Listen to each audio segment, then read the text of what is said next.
Cette table ronde est justement sur un sujet qui est au centre de l'actualité, puisqu'il suffit d'ouvrir n'importe quel article aujourd'hui où on parle du rôle des villes par rapport à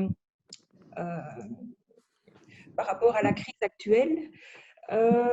Et donc, je vais commencer par me présenter moi-même en quelques mots avant de vous présenter également. Donc, moi-même, je suis à Bruxelles. Donc, je vais animer cette table ronde à partir de la Belgique. Et donc, merci à la visioconférence, puisque ça permet ce genre d'intervention sans aucun problème. Et donc, de mon côté, je suis une consultante indépendante et bien entendu, je m'intéresse fortement donc à la dynamique des villes pour deux raisons. C'est que d'une part, j'ai eu toute ma carrière dans la stratégie digitale, la formation des utilisateurs, etc. Mais j'ai aussi un diplôme, une formation de géographe à la base et donc mon intérêt pour tout ce qui est territorial. Donc ici, évidemment, depuis qu'on est dans cette période de crise, l'importance de la ville, le rôle de la ville par rapport à ses commerces a explosé. Donc, je suis de près tout ce qui se passe dans l'actualité et je suis souvent très déçue de constater que des villes mettent en place des solutions, mais souvent des solutions choisies un petit peu par hasard, je vais dire, parce qu'il faut faire quelque chose. Et donc, les points sur lesquels j'ai envie qu'on approfondisse ici autour de cette table ronde, c'est justement sur la possibilité de donner à la ville un véritable rôle et une intervention vraiment efficace au niveau de ses commerces et de la vie locale. Et donc, je vous présente en quelques mots. Donc, on a tout d'abord Foudil Medaoui qui représente la ville de Vichy, qui est élu à la ville de Vichy et qui a une deuxième casquette puisqu'il est lui-même actif dans le commerce et le commerce en ligne et spécialement dans le commerce de mode. Et donc, il a tout à fait l'expérience dans ce domaine-là. Alors, nous avons également François-Xavier Priolo, qui lui-même est élu depuis 2014, maire de Louviers et vice-président de la région Normandie, et qui agit dans sa ville avec une approche le plus possible de manière créative et agile, et qui a pu, au fil du temps, mesurer des résultats tout à fait positifs dont il va nous parler tout à l'heure, bien entendu. Nous avons Alexandre Garcin, qui lui-même va représenter la ville de Roubaix en tant qu'adjoint du maire également. Et donc, Alexandre Garcin est en charge de la transition écologique et également expert dans des projets de ville durables et innovantes. Et donc, il va nous amener sa vision plus axée sur le green et le zéro déchet par rapport au commerce dans la ville. Donc, voilà 3 villes qui sont représentées autour de la table. Et nous avons également Arnaud Prebilski, qui représente une solution digitale pour les commerces des villes. Donc, il est fondateur d'un outil qui s'appelle The Ring, qui est né en 2018. Et cet outil est un véritable écosystème, donc n'est pas du tout la simple marketplace, mais veut offrir aux commerçants donc une véritable utilisation du digital, simple, bon marché, et surtout avec le but de ramener les clients en magasin plutôt que de vendre en ligne. Et donc, il apparaît un peu comme le Robin des Bois du commerce connecté. Donc voilà une brève présentation de vous-même, les participants. Alors, avant d'aller plus loin, comme on parle énormément de marketplace actuellement, c'est la marketplace, le click and collect, ce sont 2 mots qui sont vraiment sur toutes les lèvres actuellement. Il faut absolument mettre ça en place dans les villes. Et peut-être que ce sont des termes qui sont parfois mal utilisés ou qui sont mal définis dans le langage courant. Et là, je voudrais demander à Arnaud, puisqu'il est lui-même très actif dans le développement d'outils digitaux pour les commerces, s'il peut nous faire une brève définition du mot marketplace et click and collect. Oui, bonjour à tous, merci. Aujourd'hui, le terme marketplace, en fait, c'est une appellation qui permet en fait de regrouper une multitude d'acteurs économiques en fait sur une même plateforme. Donc, on connaît beaucoup de marketplaces comme Amazon, comme ManoMano. Voilà, il faut savoir que une marketplace, c'est un écosystème de plusieurs centaines, voire milliers de vendeurs en fonction de la taille de cette marketplace, où chacun en fait va gérer ses ventes, va gérer ses prix de vente et va s'occuper de sa logistique. Donc, c'est pas une mince affaire puisqu'une marketplace doit tout simplement avoir des vendeurs qui soient déjà en autonomie pour vendre et en autonomie pour créer de la logistique. Ensuite, sur une marketplace, il y a deux options. Une fois qu'on a acheté un produit, c'est soit on se le fait livrer chez soi, ou soit on va le chercher directement au magasin. Le terme click and collect, pour les gens qui sont un peu novices, même si nos élus parlent de ça très très fréquemment et nos élus nationaux également, c'est typiquement, en fait, le drive qui a été inventé il y a quelques années par la grande distribution, notamment Chronodrive dans le Nord, où on faisait ses courses dans une enseigne nationale qui s'appelle Auchan de la famille Mullier. Et on prenait sa voiture, on se garait sous un Porsche et on récupérait ses courses et on les mettait dans son coffre. Et ben, le terme click and collect, c'est la capacité, en fait, pour un citoyen, un utilisateur d'une plateforme, d'acheter en ligne, de payer en ligne, de ne pas faire la queue et se pointer devant une boutique et puis prendre son petit colis et repartir à sa maison. Merci Arnaud. Et donc, peut-être un point que j'aimerais préciser à propos du click and collect. C'est vrai qu'ici, on parle beaucoup de click and collect actuellement, mais c'est vraiment un click and collect minimaliste, puisque comme vous l'avez dit, c'est juste aller chercher son paquet. Alors qu'avant la crise, quand on parlait de click and collect, c'est vrai on avait plus en tête l'idée marketing pour faire venir le client en boutique chercher un colis et en même temps, c'était l'occasion de lui vendre des articles supplémentaires, ce qui est un petit peu passé à la trappe pour l'instant avec, avec le click and collect qui est juste redevenu le fait d'aller chercher un colis sur place. Et donc, effectivement, aujourd'hui, vu la situation, les villes ont un rôle essentiel à jouer pour le commerce, mais dans les différentes villes, il peut y avoir des choix totalement différents qui ont été faits pour cette mise en place, donc des fonctionnalités ou des idées totalement différentes. Donc, ça peut être effectivement la mise en place d'une marketplace, ce qui est assez courant, avec, comme on lit dans la presse, beaucoup de villes qui veulent devenir l'Amazon locale. Voilà, on peut toujours rêver.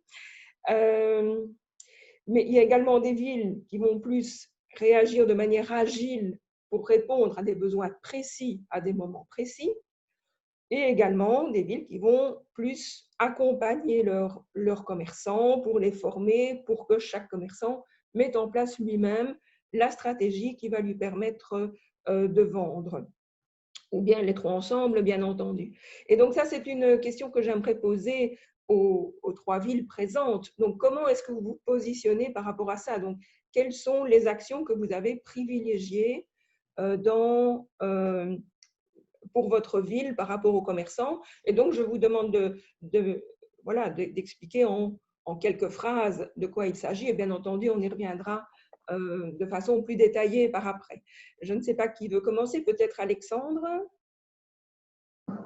Oui, eh bien, Roubaix, on fait un accompagnement, on propose aux commerçants un accompagnement vers les outils numériques depuis maintenant plusieurs années, avec voilà, l'idée que voilà, la force du commerçant, elle est à la fois dans le commerce physique, mais aussi dans sa visibilité sur la toile. Et donc, on accompagne les commerçants à une meilleure visibilité sur les réseaux sociaux et sur Google, sur Internet, en termes de référencement. Ça, c'est un point sur lequel on a beaucoup travaillé. Après, là, on va commencer à mettre en place un dispositif click and collect pour le marché de Noël. J'en reparlerai. Mais on a aujourd'hui de place de marché local. Peut-être je peux… Voilà. François Bien. Xavier. Bonsoir. D'abord, merci d'avoir organisé cette rencontre. C'est important aussi de pouvoir échanger entre différentes villes sur ce qu'on peut faire pour le commerce. Moi, je suis maire d'une ville qu'on appelle entre guillemets ville moyenne. J'aime pas ce terme parce que les villes moyennes sont pleines d'excellence, mais pour lesquelles une ville qui a une fonction de centralité, et cette centralité, c'est notamment sa vitalité commerçante. Et en fait, il faut avoir, à mon avis, une approche très complète et très globale. Là, on parle du numérique et l'enjeu aujourd'hui, c'est d'être pour les commerçants multicanal, mais c'est pas tout numérique ou rien numérique. Il faut être à la fois sur les fronts. Et aujourd'hui, je crois aussi que les clients, ils attendent du conseil, ils attendent de la relation humaine, c'est compliqué quand les commerces sont fermés, mais il faut aussi qu'on travaille à la fois sur cette bonne complémentarité. Et puis, il faut être en effet imaginatif, créatif, joyeux, donner envie. Alors, on peut le faire par plein de moyens qui sont soit directs, soit indirects. Nous, on a travaillé depuis un mandat sur mettre en valeur l'écrin, c'est-à-dire tout l'espace public pour les commerçants. Une mise en lumière patrimoniale de la ville, du mobilier urbain. Et puis après, on s'est dit, c'est pas la ville qui va dire aux commerçants ce qu'ils doivent faire pour l'animation. Donc, on a inventé un fonds municipal d'attractivité commerciale qui, en fait, dit aux commerçants si ayez des idées d'animation commerciale qui sont gratuites et peuvent profiter à tous. Et nous, on va vous les financer à hauteur de 75% maximum. On va faire quelque chose de très léger. Vous n'allez pas remplir un long dossier compliqué. Quelque chose de très simple. On met en place une commission pluripartisane, majorité-opposition, comme ça, il n'y a aucune contestation possible.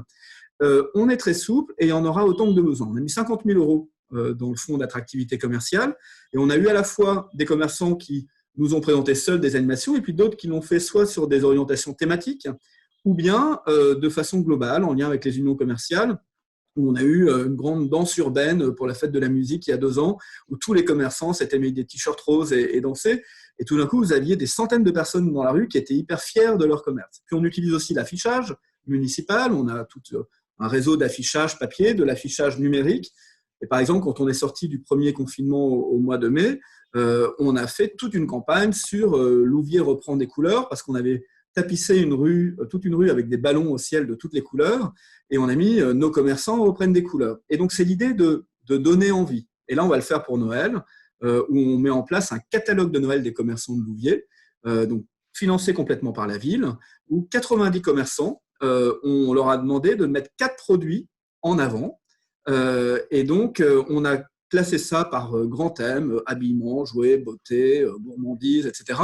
Et tout d'un coup, on a le plus beau supermarché, en fait, parce qu'en 100 pages, un truc joli qui donne envie, c'est trouver des idées cadeaux avec vos commerces locaux. Et donc, au-delà de dire il faut soutenir nos commerçants, on leur dit pour les soutenir, quand ils sont fermés, c'est un peu compliqué. Donc, on va créer un outil qui n'existe pas. Honnêtement, ça ne coûte pas très cher et ça rapporte beaucoup. Ça rapporte potentiellement en chiffre d'affaires, mais ça rapporte surtout en confiance, en envie, en enthousiasme.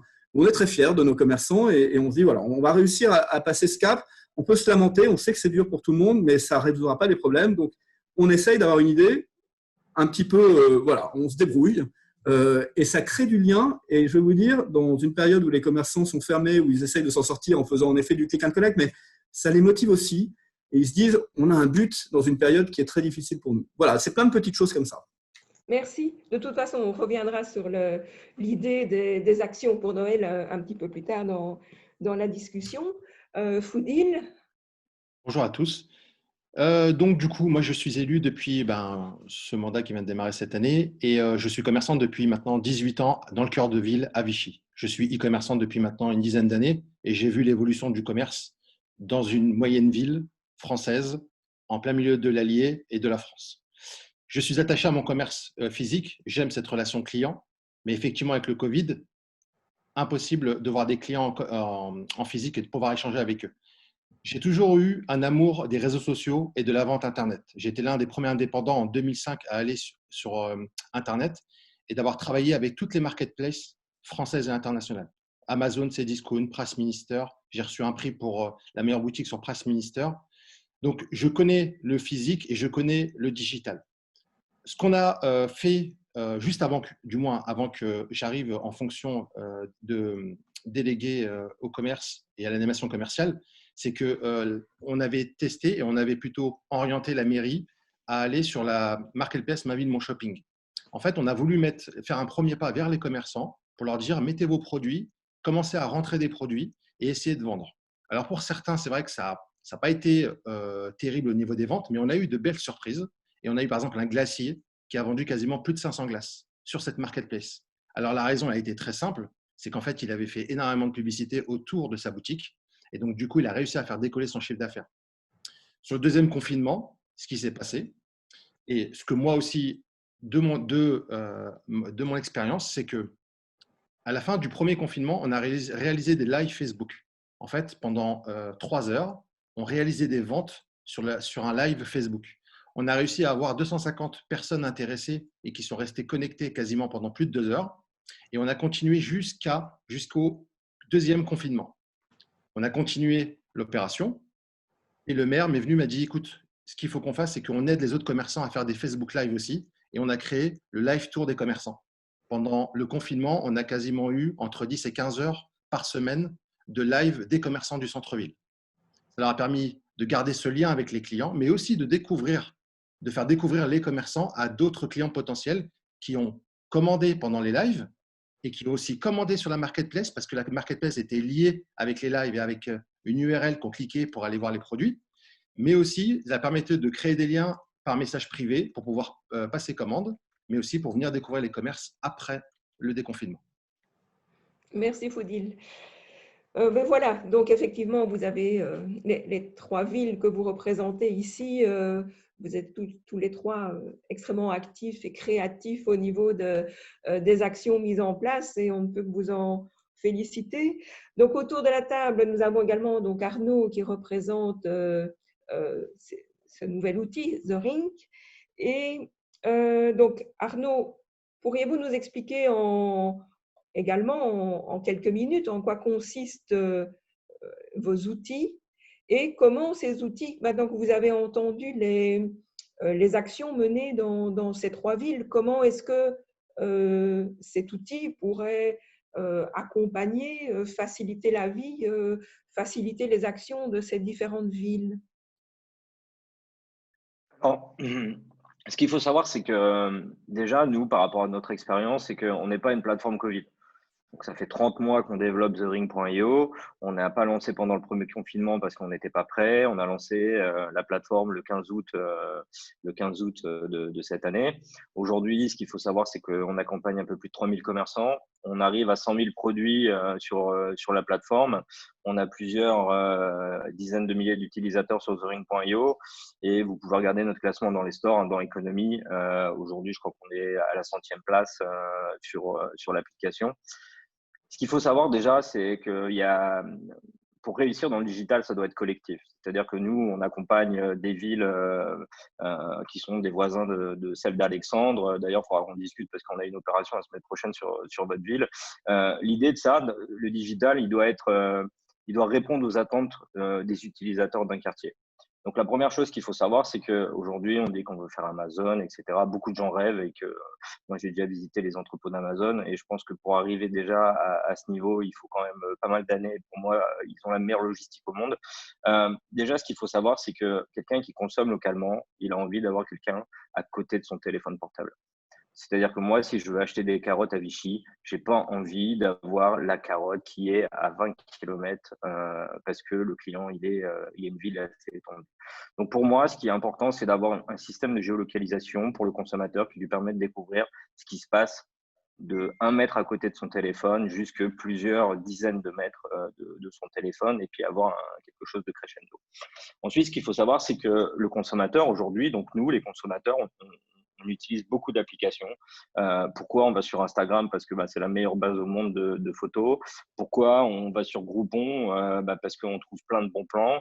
Et pourquoi on va sur des plateformes comme Amazon, comme Vinted, etc. Parce qu'il y a du choix. Et en fait, ce qui va faire la réussite demain d'une plateforme, c'est pour nous, c'est de mixer en fait. Nous, en fait, chez The Ring, on n'a rien inventé. Ce qu'on a fait, c'est qu'on a pris les meilleures idées du web, les meilleures idées applicatives, et on les a réunies dans un même outil. Donc, c'est-à-dire que sur TheRing.io, vous pouvez voir des produits, vous pouvez les acheter, vous pouvez avoir des bons plans et vous rendre en magasin, vous pouvez avoir des photos d'ambiance, découvrir de… Alors, ça, c'est un truc qu'on a voulu mettre en place parce que quand on consomme dans une ville, par exemple, je connais bien Roubaix, moi, quand je vais à Roubaix, j'ai un petit chemin. Je fais toujours le même chemin. J'aime bien passer, voir des arbres, voir devant la mairie, puis finir vers la piscine. Et des fois, on passe pas chez un autre commerçant parce qu'on a cette habitude de consommation et cette habitude de découvrir en fait un quartier avec son propre chemin. Avec The Ring, ce qui est bien, c'est qu'on peut découvrir des photos d'ambiance et puis on peut découvrir des produits qui sont peut-être des fois en dehors de chemin.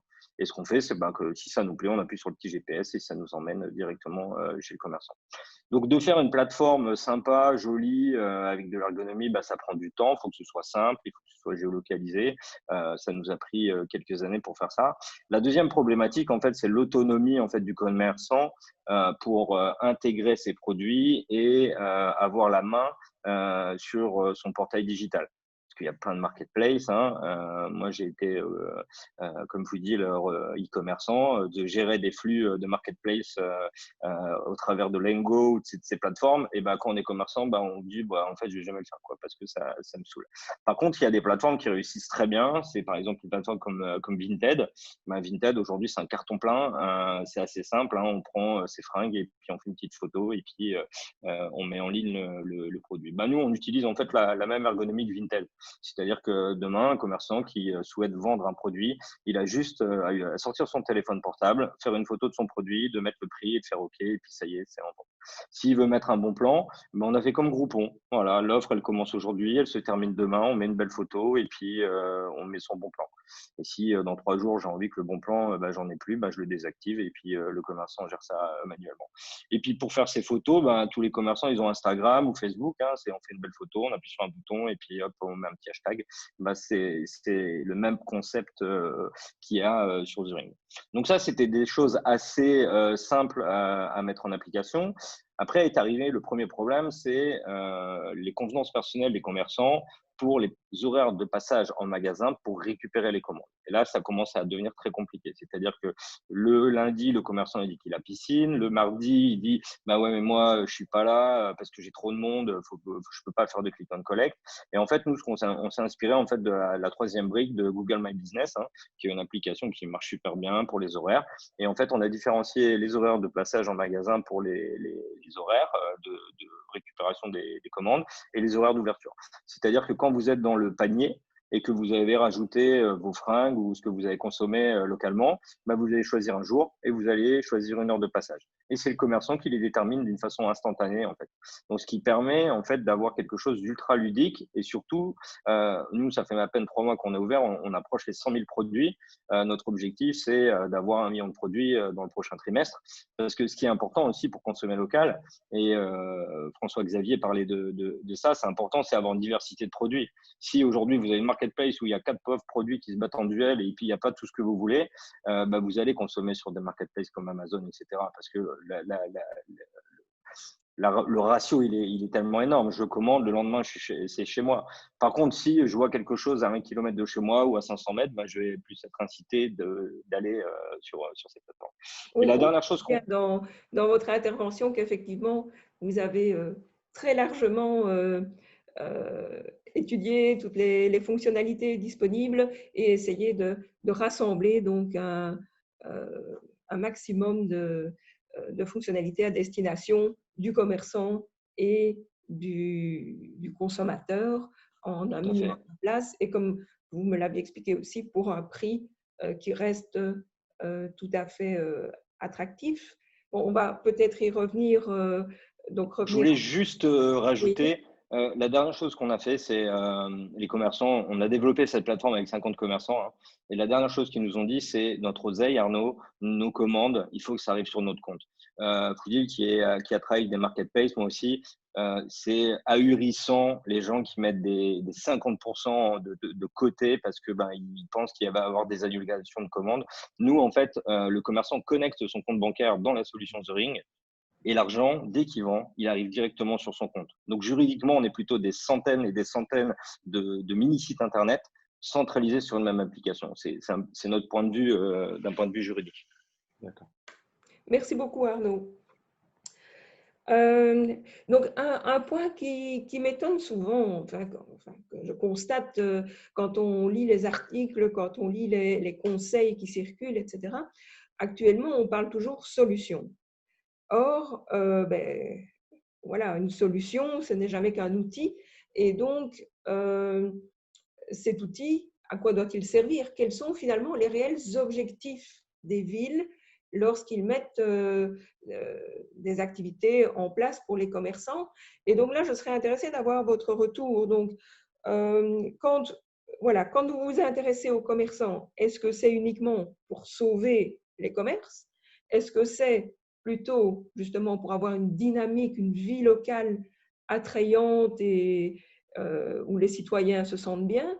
Est-ce que c'est plutôt dans un objectif de soigner la vie économique, l'emploi, ou peut-être même de développer l'attractivité de votre ville, faire du marketing territorial en montrant la richesse de votre offre?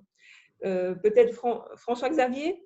Oui, c'est une question très importante parce qu'en fait, derrière ça, il y a l'idée de jouer collectif et une ville de 20 000 habitants, sans commerce, elle est morte. Hein. Parce que qu'est-ce qui fait qu'on a des nouveaux habitants qui viennent? C'est parce qu'ils veulent en fait tous les types de commerce à proximité. Et tout ça, il faut le relier à la question de l'habitat, il faut le relier à la question des mobilités, il faut le relier au fait de se dire que en gros, c'est un vrai atout et un vrai avantage pour une ville que de dire « venez chez nous, on a tout à disposition ». Et donc, on joue complètement, enfin, on est interdépendant, c'est-à-dire que les commerces, ils ont besoin d'avoir plus d'habitants. Moi, je n'ai pas, avec 20 000 habitants, de quoi faire vivre 250 commerces que j'ai dans ma ville. Et donc, j'ai besoin de faire venir des clients de beaucoup plus loin. Et en fait, j'ai besoin pour ça de créer des équipements structurants.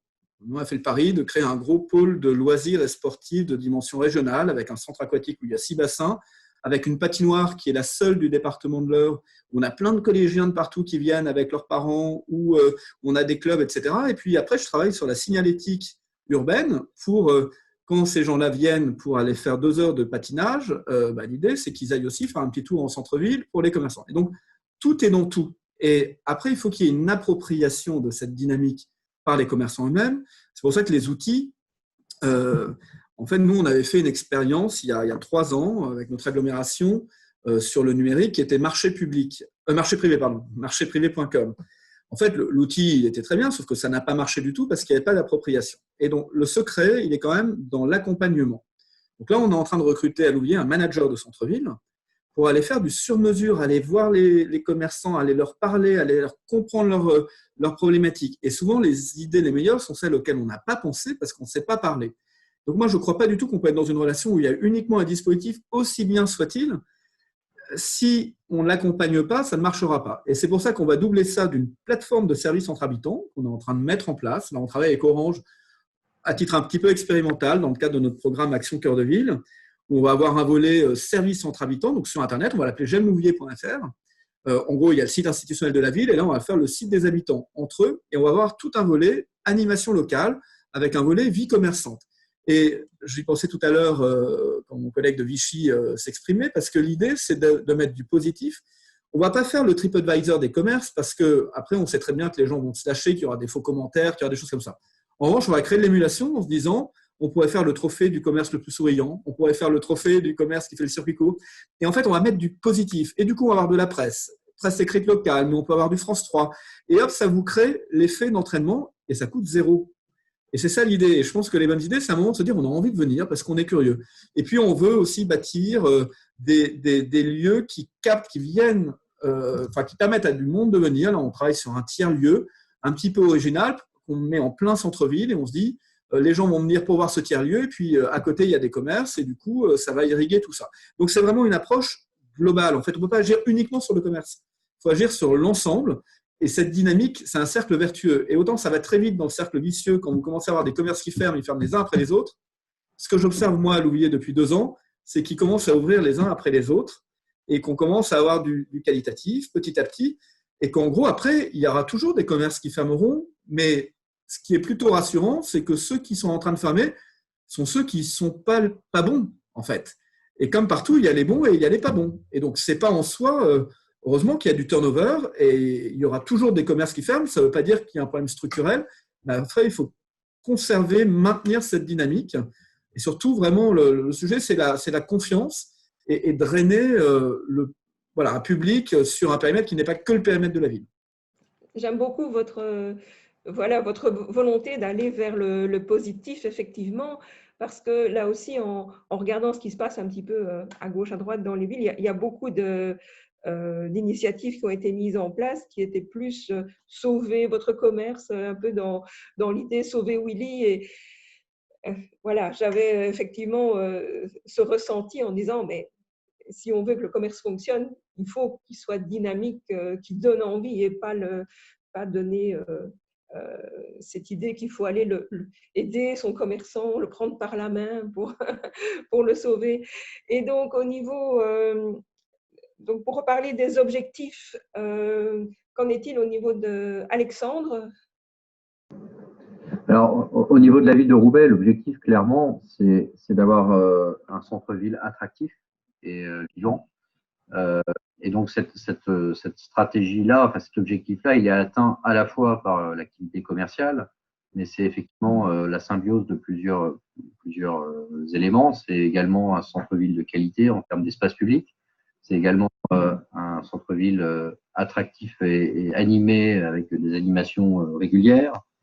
C'est un centre-ville facile d'accès. Donc, on a revu au dernier mandat entièrement le plan de circulation pour faciliter l'accès, un peu comme dans les centres commerciaux. C'est toujours très facile d'accès, c'est toujours très difficile d'en sortir. Mais voilà, c'est un peu la même idée.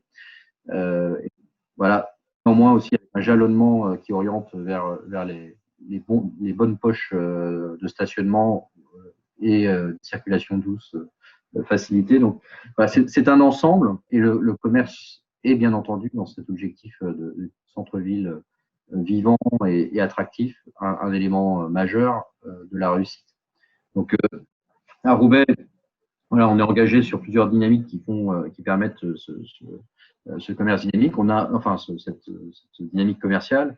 On a embauché un manager de centre-ville maintenant il y a 3 ans avec des premiers résultats qui sont effectivement très satisfaisants. C'est inspiré d'ailleurs beaucoup de la dynamique de Mulhouse qui a rencontré les mêmes difficultés que nous et qui a réussi en quelques années à transformer son centre-ville.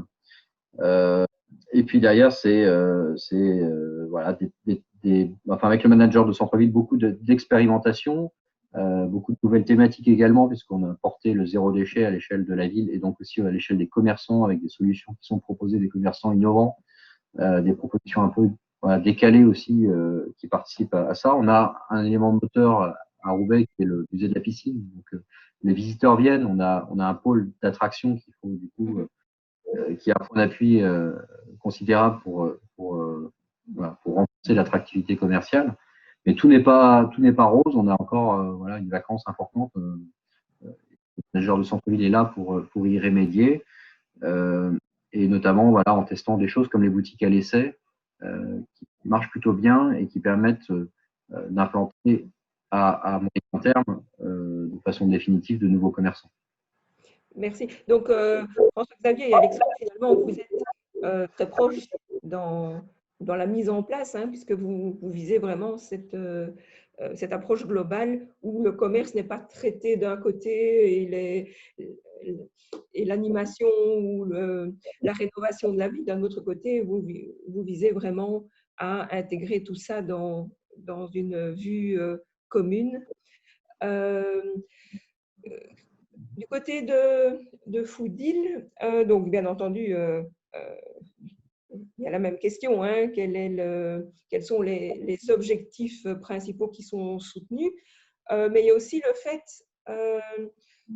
donc, comme on parle ici essentiellement du commerce de mode, du commerce de vêtements et encore plus axé évidemment vers tout ce qui est green. Donc, quand j'entendais les autres conférenciers qui se sont exprimés hier, ils attiraient l'attention justement sur le fait que dans un achat, principalement aujourd'hui, hein, dans un achat de vêtements, les gens regardent à toute une série de paramètres. Donc, bien entendu, il faut un vêtement qui leur plaît, ça c'est essentiel, mais alors ils sont également axés sur la qualité du tissu, sur la provenance, etc. Est-ce que, comme au niveau de Vichy, vous avez mis en place une marketplace, est-ce que ce sont tous des points qui peuvent être intégrés dans cette marketplace? Alors, nous, Vichy, bon, j'imagine que les personnes qui sont autour de cette table connaissent cette ville. C'est une ville avec un patrimoine exceptionnel. Elle a été fondée et travaillée par Napoléon III. Et c'est vrai que nous, on est ouvert le dimanche. Donc, on a une attractivité assez forte et on arrive à avoir des clients à peu près à 150-200 km autour. Et c'est vrai que cet été, on l'a ressenti hein, suite au premier confinement. Beaucoup de Français ont préféré aller dans les villes moyennes et voire petites villes pour essayer d'avoir moins de monde possible et avoir des espaces plus importants pour leur famille et surtout être en sécurité. Et aujourd'hui, c'est vrai que nous, cet été, on a eu des pics de trafic dans les cœurs de ville. On a la chance d'avoir des capteurs pour pouvoir capter le flux. Donc voilà ce qui sur la dynamique et surtout la dynamique qui est en cours actuelle, c'est la candidature d'UNESCO. Vichy candidate pour être dans un parcours thermal européen et nous espérons décrocher ce label en 2021. Sur le commerce et le côté écologique du commerce, comment impacter le moins? Moi, j'ai une problématique aujourd'hui, et je te l'avais expliqué, c'était le fait que 50% de mes produits viennent d'Italie. Alors, c'est un bon point pour moi parce que mes clientes aiment les produits italiens, mais la problématique, c'est qu'ils me livrent mes produits avec un cintre, moitié plastique, moitié fer. Et j'ai été voir les personnes qui collectent les déchets en leur disant, qu'est-ce qu'on fait des cintres? Moitié-moitié. Ils m'ont dit, on ne peut rien faire à part les mettre, les enfouir. Donc, je lui ai dit, bon, bah, à ce moment-là, il faut que j'aille voir mes fournisseurs et leur dire, il faut qu'on travaille sur d'autres cintres et plus faire des cintres comme ça pour impacter le moins possible la planète. Donc voilà, nous, on va essayer de travailler là-dessus. J'ai fait une proposition aussi de pouvoir récupérer l'eau de la piscine et nettoyer les rues du centre-ville. On sait très bien qu'on a un afflux de touristes au centre-ville. Les glaces, elles tombent par terre, ça salit le bitume et on a l'impression d'avoir une rue sale. Donc là, moi, j'ai fait la proposition de récupérer cette eau de la piscine pour pouvoir nettoyer les rues parce qu'on a été frappé l'été dernier. La sous-préfecture avait donné l'interdiction de nettoyer les rues et de garder un maximum d'eau. J'étais en mode silencieux, désolé. Au niveau de la marketplace, justement, est-ce qu'il est possible de bien montrer tout cet aspect finalement green des produits, ou c'est quelque chose qui est difficile à faire passer au travers d'un outil de ce type? Je pense que c'est la volonté de chaque commerçant ou sinon une politique faite par des élus qui disent voilà, on va essayer d'avoir le moins de déchets possible. Maintenant, pour le moment, avec ce qui se passe en ce moment, de sauver les commerces, je pense que pour le moment, ce n'est pas la priorité encore des commerçants. D'accord, merci. Alors, donc, pour revenir à la mise en place des solutions que vous avez mises en place dans vos villes, comment est-ce que vous décidez des solutions prioritaires? Est-ce que c'est une décision qui est prise réellement au niveau de la ville, ou bien vous mettez en place des groupes de travail avec justement les commerçants, les habitants, pour essayer de bien comprendre les attentes de chacun?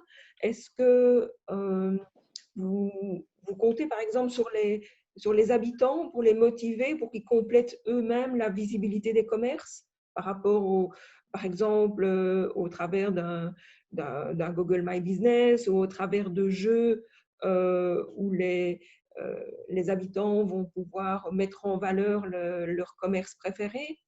Peut-être François-Xavier?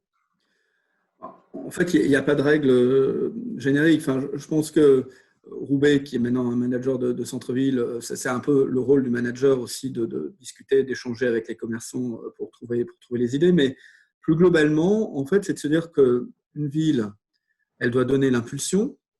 Un commerçant, c'est un spécialiste de son commerce. Après, ce n'est pas un spécialiste de l'animation et que nous, ce qu'on a, c'est la vision transversale, globale, et puis on doit le faire aussi dans un esprit d'équité, de justice, parce qu'on n'a pas à favoriser tel plus que tel autre. En revanche, dès qu'il y a une activité, une politique publique municipale, il faut toujours regarder le moyen d'y raccrocher des commerçants. Prendre un exemple tout bête, Octobre Rose.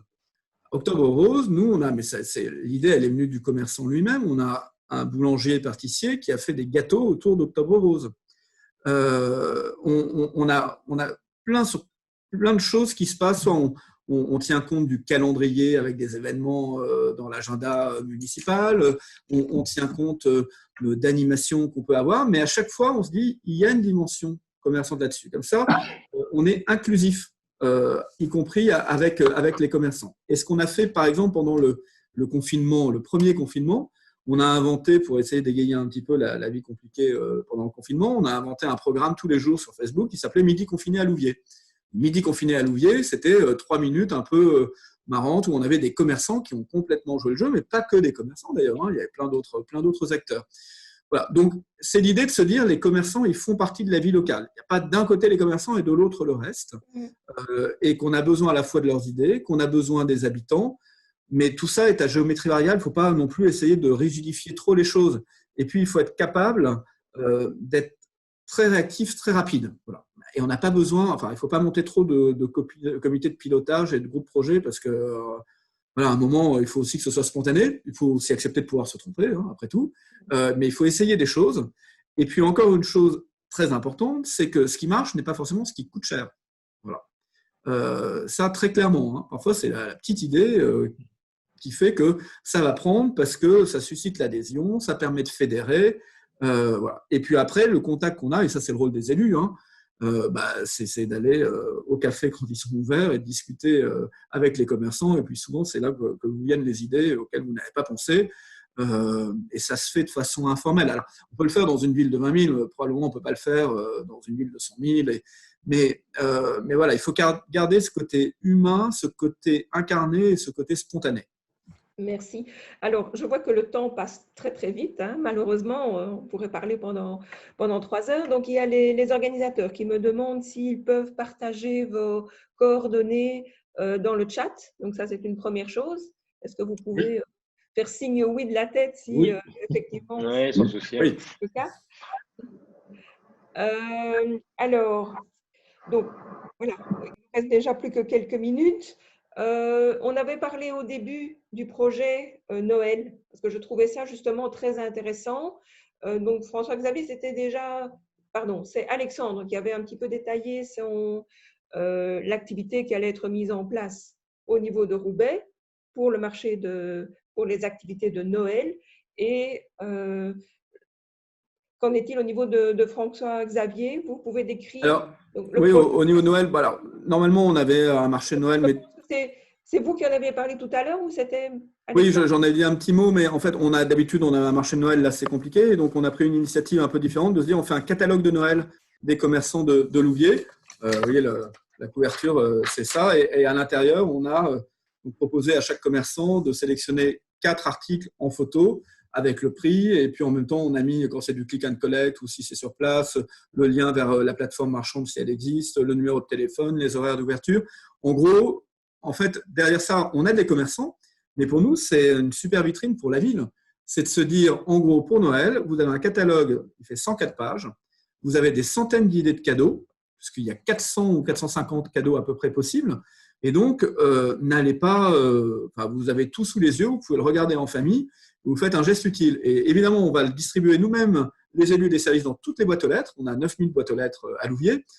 Et on va surtout le diffuser au-delà de la ville, parce qu'on se dit que ça va permettre de faire connaître des commerçants au-delà, et du coup, ils vont faire du chiffre. Mais pareil, vous le disiez tout à l'heure, on ne cherche pas à faire pleurer sur les commerçants. On cherche à montrer en une seule fois qu'on a un éventail, on a tous les produits possibles. Et ça, c'est assez rare et que finalement, on en est très fiers et que sans ce confinement, on ne l'aurait pas montré de cette façon-là.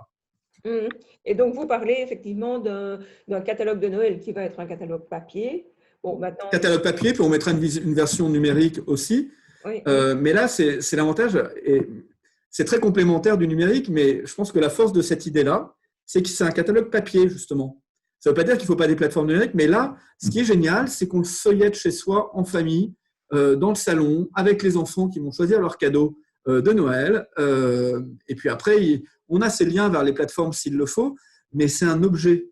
Et c'est important aussi, parce qu'on est fier de l'objet qu'on a entre ses mains. Et ça, on ne peut pas l'avoir avec le numérique. Oui, tout à fait. Et donc, effectivement, il y a peut-être certains mouvements qui vont dire ne consommons pas trop de papier, mais d'un autre côté, le papier a également tout son intérêt. Donc, on ne peut pas tout passer au niveau du numérique.